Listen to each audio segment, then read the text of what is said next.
ইব্রাহিম আলাইহিস সালাম একবার আজরাইলকে বলছিল, আজরাইল, কোন নাফরমান পাপী ব্যক্তির যে সময় জান কবজ করো, তখন তুমি যে চেহারা নিয়ে তার সামনে দাঁড়াও, ওইটা আমার একটু দেখাও।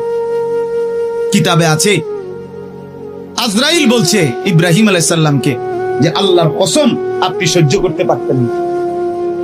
ইব্রাহিম আলাইহিস সালাম বলেন, না, তুমি আমারে দেখাও, আমি দেখুমই।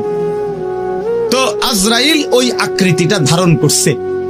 কোন পাপীর রুহু কবজের সময় উনি যেই চেহারা ধরে, অত্যন্ত নিকৃষ্ট কুৎসিত চেহারা। তো কিতাবে স্পষ্ট আছে, ইমাম কুরতুবী বলেন ইব্রাহিম আলাইহিস সালাম চিৎকার দিয়ে বেহুশ হয়ে গেছে।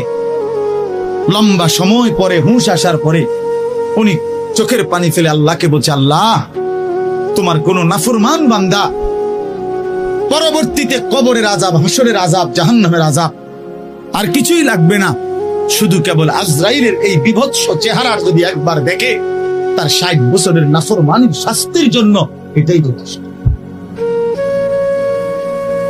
এটাই যথেষ্ট।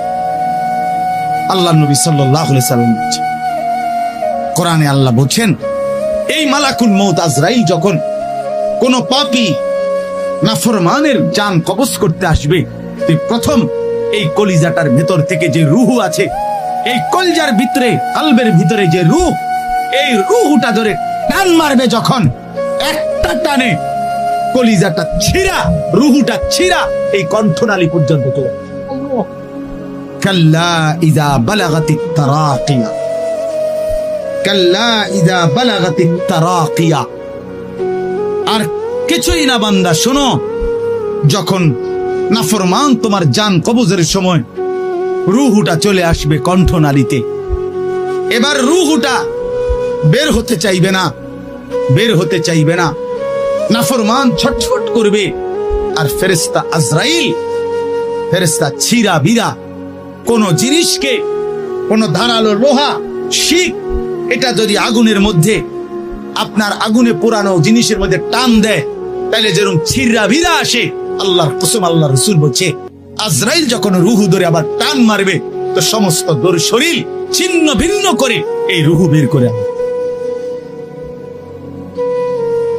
ওয়াকিলা মান রাক, আল্লাহ বলে আশপাশের মানুষগুলো তখন বলবে, ওই লোকের ছটফটানি দেখা, হায়, তাকে বাঁচাবার জন্য কোন ওজা ডাকো, বৈদ্য ডাকো, ডাক্তার ডাকো, কবিরাজ ডাকো, কে আছো তাকে চিকিৎসা করবে, ডাকো না, আনো না, কত ভীষণ ছটফট করছে।